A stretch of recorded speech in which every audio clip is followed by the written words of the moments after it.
يا جماعة أنا هعمل مقلب مدفع رمضان في أمي وربنا يستر وما نطردش من البيت. ربنا يستر. ربنا يستر. يا رب ترد. يا رب ترد. يا رب ترد. السلام عليكم. الو، مساء الجمال والهنا. مساء النور. ايه الاخبار؟ حلو الحمد لله. انا محمد رمضان. محمد رمضان في مين يا فندم؟ انا محمد رمضان والله العظيم.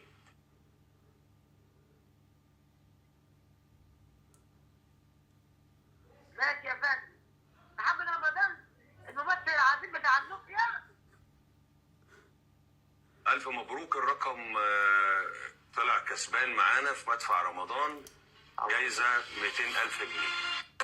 اللهم صل على النبي. الله اكبر الله اكبر اللهم صل على النبي. الله اكبر. السلام عليكم. أنا فريق الإعداد لمحمد رمضان يا فندم. عليكم السلام وبركاته. أنا فريق الإعداد بتاع محمد رمضان. مبروك كسبت ال200,000 يا فندم.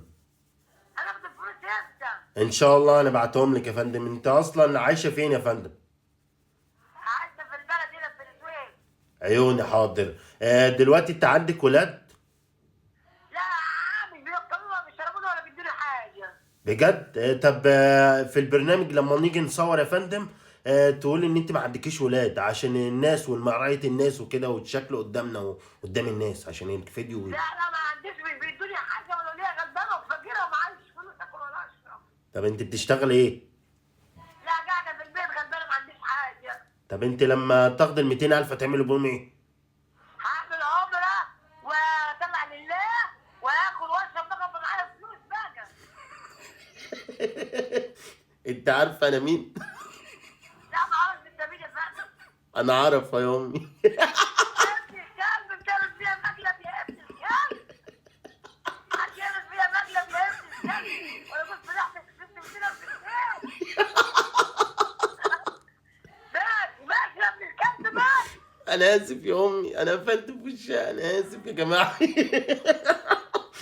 والله هتصعب على نفسها.